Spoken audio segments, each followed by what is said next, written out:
Hello everyone, and welcome back. In this video, I'll show you how to create a completely free landing page in MailerLite to grow your email list or promote an offer. First, log into your MailerLite dashboard. From the sidebar, click on Websites and then select Landing Pages.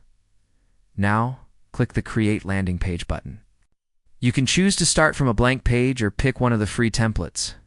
For most users, a template is the fastest way to start. Once you've selected a template, you'll enter the drag and drop editor. Click on any text to edit it. Change the headline, description, and call to action to match your offer. Next, you can upload your own images by clicking on the image block and selecting Replace Image. Use high-quality photos that represent your brand.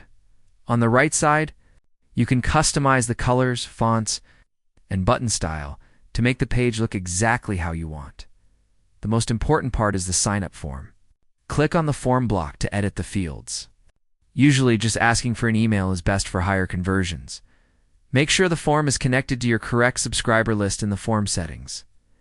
When you're happy with your design, click Save and then Publish. Your landing page will get a unique URL that you can share anywhere, and that's it.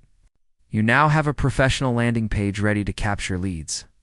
Without paying for a separate website builder, if you build a page for your business, let me know what you're promoting in the comments and I'll see you in the next one.